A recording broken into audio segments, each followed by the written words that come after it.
कि इतनी सारी नॉलेज एंकर के पास कहाँ से है। एक एक चीजें उन्होंने गिनाई। जहां तक इसकी बात है ऑनलाइन अटेंडेंस की, तो ऑनलाइन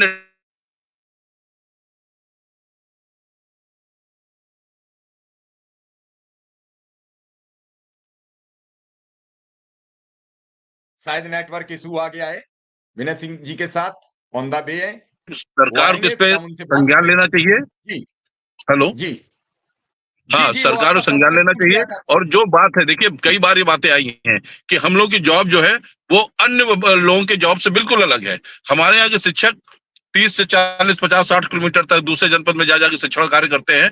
और जो इन्होंने जियो टैगिंग किया है, ये सबसे बड़ा खतरनाक है। दूसरी चीज, इन्होंने जो उसमें लॉक वाला सिस्टम रख दिया है। अरे आप सबसे पहले, कोई भी विभाग होता है, किसी भी चीज को जारी करने से पहले उस विभाग के जो नेता लोग होते हैं उनसे विचार विमर्श होता है, उसका पॉजिटिव निगेटिव सोच।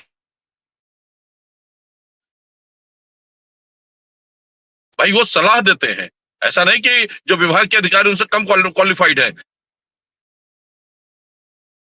उनसे ज्यादा क्वालिफाइड होते हैं, उनसे ज्यादा टेक्निक बता सकते हैं। मगर किसी से कोई बात नहीं, एकदम से लाके थोप दिया गया।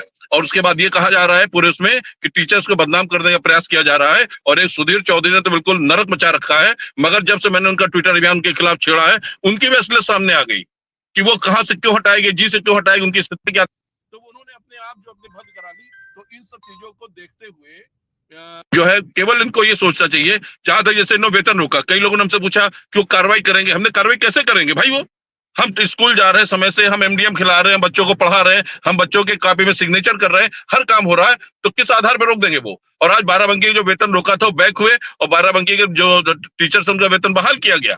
ये केवल एक गीदड़ भपकी है कि इसमें जो हमारे यहाँ 70% महिलाएं हैं, वो महिलाएं दबाव में आकर उसमें करें। अब एक सज्जन ने पत्रकार हमसे पूछा कि सर आप लोग इतना कर रहे हैं, और आज के दिन ऐसा हुआ कि तमाम बीएसएस और बीओ और एआरपीओ को लगाया गया कि जाके जबरदस्ती विद्यालय में जाके आप अटेंडेंस लो। तो हमसे क्वेश्चन पूछा गया कि अगर ऐसा करें तो आप क्या करेंगे? तो हमने कहा एक ही दिन तो दबाव डाल सकते हैं, आज, कल कौन जाएगा, फिर परसों कौन जाएगा? आज आपने दबाव डाल के जो अपने हाथ से उनका अंगूठा लगवा दिया या उनका अटेंडेंस लगवा दी, कल क्या होगा? क्या कल फिर उसी स्कूल में जाएंगे? तो ये सारी चीजें हमको विरोध करना है। आपको पहले सारे संगठन के जो मेन हैं उनको बुलाइए, उनसे सारी बातें रखिए, जो सारी समस्या उनका निस्तारण कीजिए, और जो इसका लॉकिंग सिस्टम है वो खत्म कीजिए। छुट्टियों की जो डिमांड चल रही ईएल वाली, उसको पूरा कीजिए। और एक सबसे बड़ी बात यह है कि आपने देखा होगा कि जैसे हम ही लोग हैं, एक दिन हमारे साथ भी दिक्कत आ गई। दिनेश जी मेरे बगल में बैठे हैं, गाड़ी चला रहे हैं, हम लोग एक साथ ही जाते हैं स्कूल। तो एक दिन अचानक क्या, उनकी पत्नी भी टीचर है, उससे तबियत खराब हो गई, उसमें प्रबंध वाले स्कूल में टीचर है।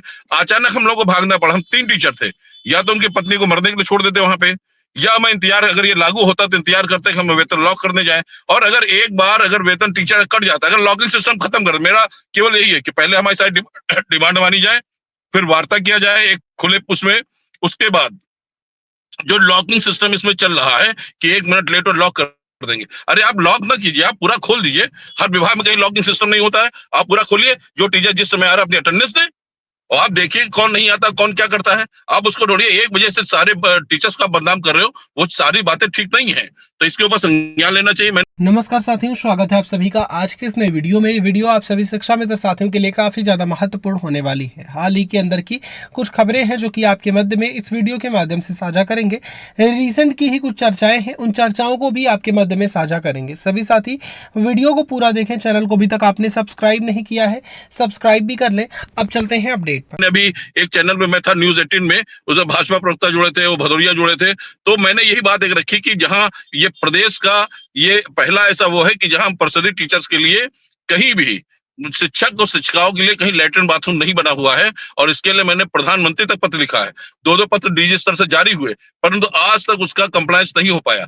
जब मैंने कहा तो भाजपा प्रवक्ता कहने लगे, अरे आप, मैं भी पढ़ा हूं। हमने कहा जिस प्राइमरी विद्यालय में पढ़े हो, क्या वहां आपके लिए है? बच्चों के लिए है, हैंडीकैप्ड के लिए है, शिक्षक शिक्षिकाओं के लिए नहीं। महिलाएं पानी नहीं पी पाती, पानी ज्यादा नहीं पीती कि उनको यूरिन न जाना पड़े, और ये स्थितियां है, वो बेचारी तमाम तरह के रोगों से ग्रस्त होती हैं। आप ऑनलाइन चक्कर में पड़े हो, आप ऐसी व्यवस्थाओं को सुधारो, उसके बारे में तो कोई पुरसा हाल नहीं है। बस केवल ऑनलाइन कर दे, पता ना ऑनलाइन करने से कौन सा तीर मार देंगे। तो ये व्यवस्था है, बहुत सारी ऐसी दिक्कतें हैं जिसके ऊपर कहीं, अब आपको बताएं, बहुत सारे ऐसे विद्यालय हैं कि जहां पर रोड नहीं है, कीचड़ है, मतलब टाइल्स भी नहीं है, खड़ंजा भी नहीं बिछा हुआ, केवल कीचड़, गोबर पड़ा हुआ। उन परिस्थितियों में जियो टैगिंग के कारण जो टीचर नजदीक जाएगा और अगर वो अंदर नहीं पहुंच पाया गेट के अंदर तो एब्सेंट हो गया। और एक बार एब्सेंट होने के बाद आप सोचिए कि वो टीचर अगर उसकी 4,000 रुपए 3,000 रुपए पर डे की तनख्वाह है या 2,000 रुपए पर डे की तनख्वाह है, उस वेतन को लगवाने के लिए वो 2,000 के लिए बजाय 20,000 रुपए खर्च करता है, क्योंकि अगर उसका वेतन कट गया तो उसकी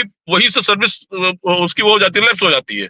तो ये सारी चीजें देखनी चाहिए और सारे शिक्षक संगठन बुला के बात करना चाहिए और इन सब पे एक पॉजिटिव निर्णय लेना चाहिए, तो इससे कोई बात बन सकती है। वरना विरोध जारी रहेगा, ये लोग करते रहेंगे और हम लोग भी इसका कोई ना कोई रास्ता निकालते रहेंगे। आप धमकी दे के करवाओगे, धमकी से कोई काम नहीं चलता है। आप जो है हमको प्रताड़ित करोगे, वेतन रोकोगे, तो भाई माननीय उच्च न्यायालय है, उसमें हम जा सकते हैं, क्योंकि साफ साफ रूलिंग ऐसा थोड़ी ना आप जो चाहो वो करो, बाकी हम लोग हाथ पे हाथ धरे बैठे रहेंगे। तो मिश्रा जी, ये सारी स्थितियां हैं इसमें। मिश्रा तो जी, आपने ठीक कहा, लेकिन स्थितियों के खिलाफ मैं आज एक वीडियो आया है, योगी सरकार में पूर्व कैबिनेट मंत्री रहे राजेंद्र प्रताप सिंह उर्फ मोती बाबू का एक वीडियो आ गया। वो कह रहे हैं कि 42 साल की राजनीति में ऐसी घटिया सरकार हमने नहीं देखी, जहां खुलेआम अधिकारी रिश्वतखोरी करते हों, खुलेआम। और कब कहा? जब भाजपा का कार्यकर्ता सम्मान समारोह चल रहा था। मैं वीडियो भी अभी आपको सुनवाऊंगा उनका, मैं वीडियो आपको जरूर सुनवाऊंगा ताकि आप हैरान ना हो। जब भाजपा के लोग ये सवाल करेंगे तो मैं नहीं समझता हूं कि ये मैंने जो 33 काम गिनाए, विद्यालय सिर्फ 26 दिन खुल पाता है, 4 दिन 5 दिन संडे है और उसके साथ 1-2 और अवकाश, तो क्या ये 32 काम, मनोज राय जी, ये 32 काम उस 30 दिन में या 25 दिन के स्कूल में कैसे करेगा शिक्षक?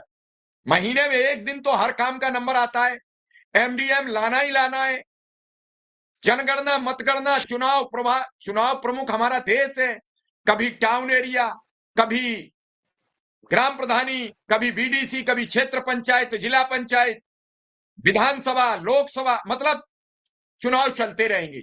और कहीं न कहीं परीक्षा आज पुलिस की, आज शिक्षक ही कराता है सभी परीक्षाएं। तो क्या फिर ईमानदारी से शिक्षण कार्य कर पाते हो आप? या ऑनलाइन शिक्षण कार्य करने के बाद आप लोगों को स्वीकार कर लेना चाहिए 32 कामों से छुट्टी मिल जाएगी। लॉक बिना करे जाओगे कैसे? और लॉक नहीं करोगे तो कम से कम गालियां खाने से तो बचेंगे शिक्षक। राय साहब, बड़ी बड़ी बात मैं बता रहा हूं आपको, सरकार धराशायी हो जाएगी, न जनगणना होगी, न मतगणना होगी, न बीएलओ का काम होगा। कैसे चले जाओगे बिना लॉक किए हुए? अभी विनय कुमार जी कह रही थी, स्कूल से निकल नहीं सकते, कैसे जाओगे?